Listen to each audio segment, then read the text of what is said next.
guys, it's Colton. Welcome back to the channel. Today we're going to be talking all about the Floyd Rose tremolo system and whether or not I think it's even worth it in 2023.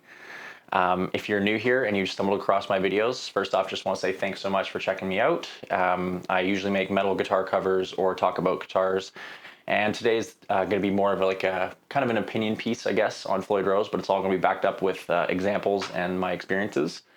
So if that all sounds good, here we go.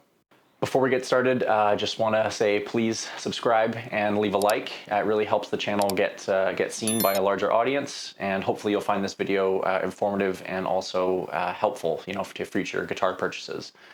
With all that out of the way, let's get started. So first thing right out of the gate, I just want to say, obviously I love the Floyd Rose tremolo system. 4 out of 6 of my guitars have it, and it's a popular system for a reason. I just feel that there is a lot of room for improvement, and there's a lot of finicky BS you kind of have to put up with when you get a Floyd Rose guitar. This video is not really for someone who doesn't know what a Floyd Rose is or doesn't know how to use one. I made a video for Vigilant guitars explaining double locking tremolo systems, so I will put that above me here and also in the description below for you to check out. But this video is more for somebody who is aware of what a Floyd Rose is or what a double locking tremolo is and is maybe considering buying one, or wants to see what else is out there past just the Floyd Rose system. One of the first points I want to make is that if you're a beginner to an intermediate, stay away from Floyd or even just tremolo guitars in general. They're a massive pain in the ass to set up and change tunings in. And when you're learning, I think you want a guitar that basically just gets out of your way and doesn't fight you. And so obviously most budget and beginner guitars are going to have their fair share of problems, but having a tremolo is just a whole other can of worms. When I first started, I pretty much learned exclusively on fixed bridge guitars, and I'm really happy that I did because it also makes you not rely on the whammy bar when you go take a solo. I know some people just want to, play like Slayer, and that's fine, but for the most part, I think it's important you actually understand what you're doing and not just, ripping on the whammy bar all the time. It can become a bit of a crutch for players. It definitely also impacts your willingness to want to learn new songs because you can't really change the tunings very easily on a tremolo equipped guitar, let alone a locking system. So it's really something that I think you should get into later in your guitar playing career or journey. So if you're considering buying a guitar with a locking tremolo, you may have noticed just how many there are beyond the Floyd Rose. And not only that, there's a million different versions of the Floyd Rose. And I kind of wanted to start with a little bit of like some context for the history of how that came to be. All right, so here I have a Floyd Rose original made in Germany by Schaller. And this is really the original design that people think of and everybody kind of copies. So the Floyd Rose system was shockingly invented by an individual named Floyd D. Rose in America. But after the advent of Eddie Van Halen and all the 80s players, production moved to Germany by Schaller. Kramer was really the only guitar company that was supposed to have Floyd Rose original as stock. Other brands like ESP, for example, would come up with licensed copies of the Floyd Rose, like the Sinclair bridge. And a lot of brands also used Kahler bridges to get a tremolo out there. But really, I think that was a big selling point for Kramer, is that they had the Floyd Rose system and they had Eddie Van Halen on their roster. So even though there was something of a tremolo war going on as to, figuring out who has the best system, Floyd Rose obviously rose to the top, and that's kind of why their design is the most copied. It just seemed to work the best, stay in tune the best. A lot of the Kahlers, for example, had the locking nut behind an actual nut, and that system does not work near as well as the Floyd Rose clamp. And, there's various other cheaper copies, but what ended up happening is somewhere around the late 80s, early 90s, other brands were realizing that the Floyd was kind of the king. And so they would have their own version of the Floyd Rose made as a licensed Schaller product. So it's still the same manufacturer, but that's kind of really how we start seeing, the Jackson branded Floyd Roses, the Hamer branded ones, even the Gibson ones in the 80s. They were not exempt from, having to do the licensed version of the Floyd. And that kind of was when we saw the demise of, not demise, but fall in popularity of Kahler. Obviously, Kahler kind of has its loyal following. Not really for me personally, but they're nowhere near as popular as the Floyd Rose. So because of its popularity, that kind of ended up creating the sea of clones of the Floyd Rose system. You had the good ones that were made by Schaller. You had Ibanez, who was using Godot hardware to come up with their, edge tremolos, and then later, of course, Godot produces their own Floyd Rose drop-in replacement. You had cheaper ones made by a company called, I think I'm saying this right, Takuchi or something. It's a Japanese brand. Usually came on cheaper, lower end guitars. Jackson used them, Kramer used them, BC Rich used them. At a certain point too, Schaller was not able to pump out the numbers and get the price right for mass production. And so on a lot of brands like, for example, Schecter, the Mexican Charvels currently, Jackson Pro Series, a lot of that stuff, you'll start to see the 1000 series, which is made in Korea. Apparently they're the same quality as the German Floyds, but I'm sure the jury's out on that as to how good the material of the base plate is. But in terms of dimensions, it should all be the same. And they also introduced the Floyd Rose Special, which is basically a cheapo, not good version of the Floyd Rose. So the Floyd Rose system can be mounted one of two ways, and they both have their advantages and disadvantages. The first way, which is the more old school way, is to mount them on the top of the guitar. That means you can only dive down, and basically the bridge touches the surface of the body when it's at its resting point. The other way is to what's called flush mount it, which is basically you create a perimeter route around the Floyd Rose unit, and the bridge floats. That is a true floating system. Sometimes you'll hear Floyd Rose referred to as a floating bridge, but that's not necessarily true. They don't all have to be. The flush mount allows you to pull back on the bar, so you can not only dive down, but you can also raise the pitch, which is kind of like, the Dimebag Darrell thing. Most Floyd Roses tend to come this way these days. It just seems to be more popular, it gives you more options, and it is a full floating system, as I said. I don't actually think this is my favorite way though, and I'll explain why in just a minute. So let's consider the floating variation, which is the more popular one, as I said. That is the Floyd Rose is mounted completely flush with the body, and you can pull back on the bar or push down. And of course you can make all kinds of crazy noises with a setup like this, but at the cost of, if you break a string, you are absolutely fudged. Because the whole guitar is basically a balancing act of tension, as soon as you break a string, you throw off that tension a little bit, and the bridge will go backwards a little bit, so everything will go sharp. If that happens to you live or while you're recording, it's a massive headache, and it basically means you have to do a guitar change or at least a string change, right on the spot. The bridge is literally floating and suspended in air, so what that means is that basically it only makes contact with these two posts that are anchored into the body. This means you lose out on a lot of vibrational transfer and potentially sustain. Of course, there's ways around that and ways to improve that, such as a brass block upgrade. Of course, the Floyd Rose original comes with the brass block, but this is a larger block. And then, of course, I went ahead and did the brass claw as well. Whether or not that actually makes a difference, who knows? The block for sure, but I think there is also a certain degree of snake oil when it comes to component upgrades for the Floyd Rose. Now, why, might you ask, do I prefer the top-mounted system? Well, for the reasons I kind of explained in the floating scenario, if you break a string, the bridge, as long as it's resting on the body at its rest point, has nowhere to go. It basically, if you snap a string, it just hits the body and it's at a fixed point. So if you set them up to always be touching the body, you're also adding another area for vibration to happen. So generally, I think they sound better, and also you're less susceptible to having your guitar go wildly out of tune if you snap a string. You do lose the functionality to go back, but honestly, I don't really use that too much in my playing. And I find that as long as I dive first, hit the harmonic, and then come up, you're still getting that rise in tone, or that rise in pitch, I should say. It's just not as wild or drastic as what you can achieve on a floating system. Of course, you also can't flutter, so that's where you flick the bar and it makes that kind of warbling sound. Whether or not that's really important to you is up to you to decide if that's worth dealing with the hassle of a floating system versus a top-mounted.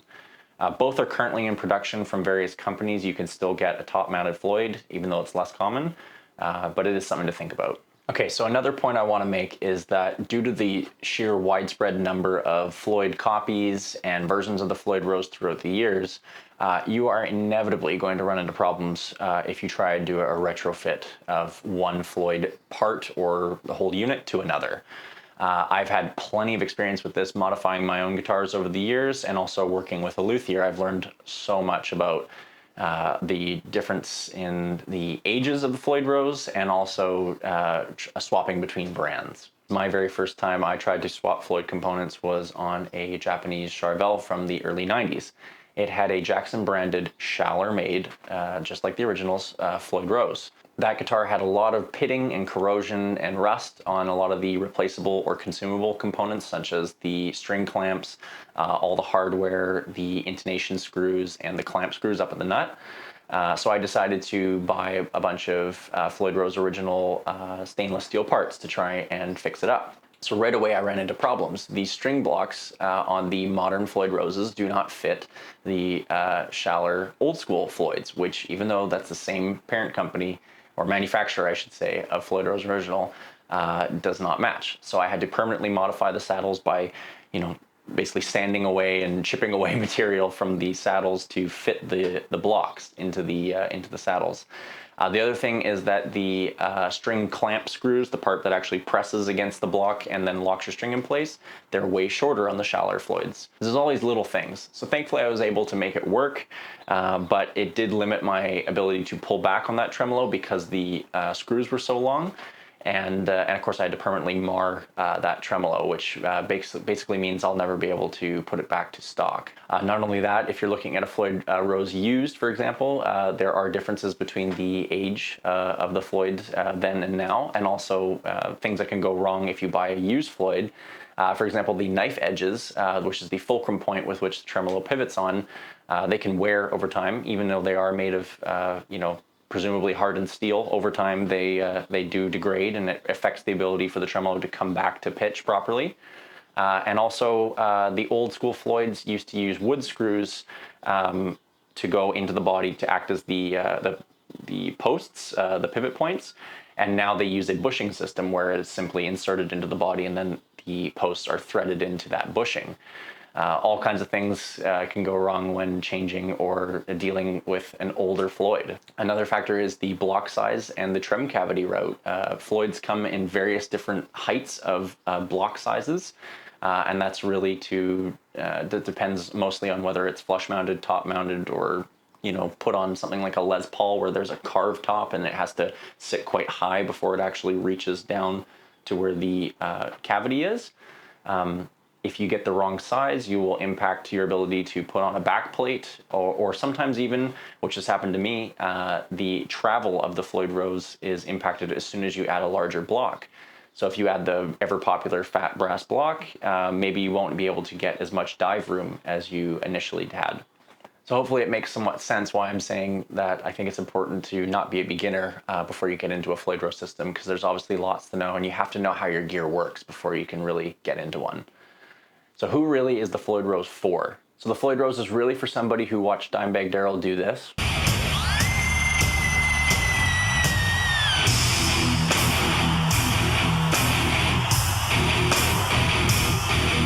and thought, damn, that's awesome. And it's for people who like guitars with, let's say, unconventional or objectively poorly designed headstocks like Jackson, Dean, and BC Rich. All those headstocks, while they look flipping awesome, are kind of functionally a bit silly if you really think about it. There's no straight string pull on any of those brands that I mentioned. So what that means is that at some point the string has to make a harsh angle at the nut to reach the tuner. Obviously Jackson being the least offensive of the three. The reason those guitars come with Floyd Roses as standard in general is because it negates the string after the nut. So no matter which way the string has to travel, there's no more friction points that can cause instability. It's basically just clamped down. So by that logic, what I'm saying is that if you have a headstock that has straight string pull, like Music Man, Fender, or any kind of Fender-ish copy, I don't actually think you need a Floyd Rose, and I'll explain why. A non-locking tremolo can perform just as well if the right conditions are met, and they are as follows. High quality locking tuners, downward pressure on the nut, which would come from either a tilt back headstock or staggered locking tuners that get shorter as they go on, no string trees, a well-cut and well-lubricated nut, a 2-post tremolo system. Not to say you can't stay in tune with the 6-screw, but it's not as good of a design. And for bonus points, locking saddles. You might be saying, well, if you lock at the bridge and you lock at the tuners, you're basically already got a double locking system. And yes, that's correct, but it's significantly less of a hassle and less bulky than a Floyd Rose. So here's a picture of my American Standard Stratocaster that I used to own. I kind of used it as a bit of an experiment to see how well I could get it to stay in tune, and it performed amazingly. I'd met all those conditions that I talked about earlier, and that was really something that was inspired by the Music Man Petrucci guitars. If you notice, that guitar has all the same features I just talked about, other than the locking saddles, but it still stayed in tune amazingly. Now the Strat stayed in tune even better with the locking saddles, but this guitar was like 90% of what a Floyd could handle, and it was a 7-string. Finally, take a look at some of the boutique Strat style guitars that are coming out from really high-end manufacturers that are known for their tuning stability. What do you notice? So what that means is any guitar with a well-designed headstock with straight string pull where you can create that downward pressure on the nut, you can either upgrade or buy to have just as much tuning stability as a Floyd Rose. And so if that description matches a guitar that you're interested in buying, maybe think about that before you buy a Floyded version of a similar guitar. One thing I forgot to mention while I was filming this initially is that all tremolos, regardless if it's locking or non-locking, fall prey to the fatal flaw of if you do a massive bend, it will go out of tune 100% of the time. You either set tremolos up to bend or to dive. There's no doing both really on any system, even the locking ones. If you don't believe me, check out Daryl Braun's channel. I'll link the video I'm talking about in the description. Check that out because he does a test of a bunch of different tremolo systems, including a locking system, and they all go slightly flat, I think, after you do a bend until you use the bar again to bring it back up to pitch. So again, it kind of doesn't really matter if you have a great non-locking system and a good Floyd Rose system, both are going to perform at the same level. So just know that if you get into the Floyd Rose system, while it's great and has its benefits, there's a lot of drawbacks. They are brutally expensive. If you buy them as an aftermarket part from, let's say, Floyd Rose or Reverb or something, you can expect to pay anywhere from $200 to $400 depending on which one you get. The availability of Floyds is sometimes really terrible, especially if you want like a gold one or a black one. You know, you might have to wait a really long time or pay a lot on the used market. The other factor is the radius that they come stock with is, I think, 10 inches.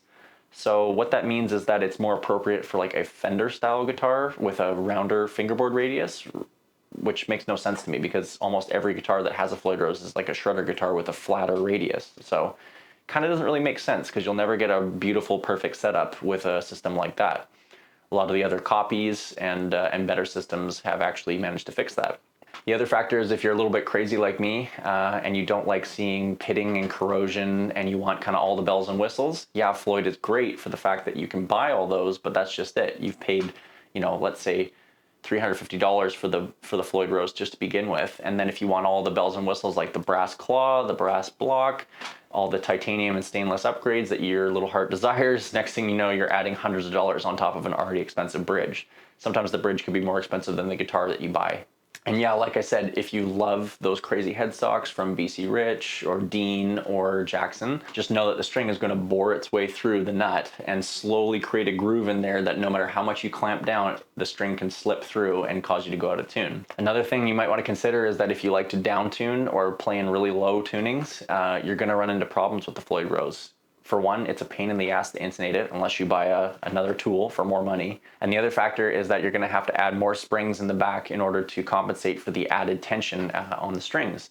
So what that means is you'll lose that sort of slinky vibrato feel of a more standard tuning, and you'll now have to add a bunch of springs and make it a real chore to go down on that bar. Another factor I'm currently fighting on this guitar is over time, this Floyd Rose slowly creeps forward. And what that means is the claw is slowly pulling out over time because it's been replaced so many times with different systems. So that means that just by using the guitar and by maybe making some changes or modifications, especially if you buy a used guitar, over time your Floyd can go completely out of tune. And when I say go out of tune, I mean the whole guitar goes out of tune. As the claw creeps forward, the bridge compensates by creeping forward as well. There are various ways around this. For example, you can buy a product from Schaller called the Claw, which I have purchased. Or there's systems like Ibanez has where you're able to basically turn a wheel and that will tighten or loosen the claw and basically change the tuning of the guitar as a whole. If you have the old school Floyd system like I do, it means you got to pull off the back plate and make your adjustments, which is why you see so many used guitars with tremolos with no trem cover. So with all that being said, is the Floyd Rose even still worth it in 2023?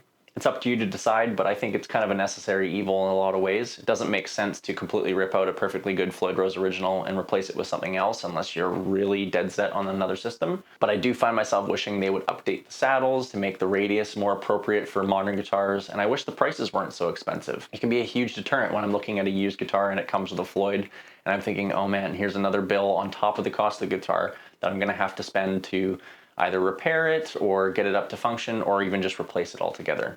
So one of the better Floyd Rose alternatives that I've had personal experience with is definitely the Goto system. They largely fit the Floyd Rose original routing or the Floyd Special or Floyd 1000. Those all have the same route size. To me, it's a fantastic system because it's really well made. It's made in Japan. It has the same hardened base plate, just like the Floyd Rose original. It does have a bit of a smaller brass block, but for some people that could be a plus because it gives you a lot more travel than the original Floyd does. The string clamp screws are a bit longer than on the Floyd Rose original, so you may have to shave them down to make them fit inside a rote. But overall, it's a great alternative for a replacement, and it comes in significantly cheaper. Another great thing about it is it has the flat edge on the base plate where it meets the posts. On one side, and what that does is it allows you to have a little bit of grace room for where the posts are placed. So if you're retrofitting it onto another guitar, if the posts are a little bit wider, a little bit shorter, you can probably mount the Goto one with no problem. The other clear winning factor of the Goto is that it comes stock with a 16 degree radius across the saddles, so that obviously fits shredder guitars much better than the Floyd Rose original and allows you to get some really low action. Other more boutique alternatives to the Floyd Rose are, of course, the Sophia tremolo and the Handtug tremolo. I think I'm saying that right. They are machined meticulously and use titanium for the most part. So what that means is basically they're bulletproof, they'll never wear, and it's kind of the ultimate Floyd Rose system, but it comes at a massive cost. Obviously, they're not very popular because they're so expensive and oftentimes more expensive than the guitars that they go on. One more point I have to make before I wrap up this video is that do not put a Floyd Rose or a locking tremolo of any kind on a guitar that does not come stock with it. You're going to have a bad time. The amount of butchered installs that I've seen on used guitars on Reverb or Craigslist or wherever is innumerable. I see people all the time install the nuts improperly or they botch the routes and make it crooked, all of which will throw off your string spacing, your tuning stability, and basically make the guitar useless. Don't try to make something that's not the right fit be the right fit. Alrighty, so I hope that gave you something to think about. That's kind of all my opinions on Floyd Rose. Like I said at the beginning of the video, I do love the system, but it definitely has its flaws and its drawbacks. If you're dead set on getting a locking tremolo, consider some of the high quality alternatives that are out there, like I was mentioning. And definitely think about the fact if your guitar does have a well-designed headstock, maybe you don't need to get into a Floyd Rose, perhaps just with a few cheaper upgrades, you can get that tuning stability that you're dreaming of. Thank you so much for watching. Leave your comments down below what you think of this video. And if you did find this helpful, I'd appreciate it if you would leave a thumbs up and also subscribe to the channel. Definitely helps the channel grow and would really appreciate it. Until next time, take care.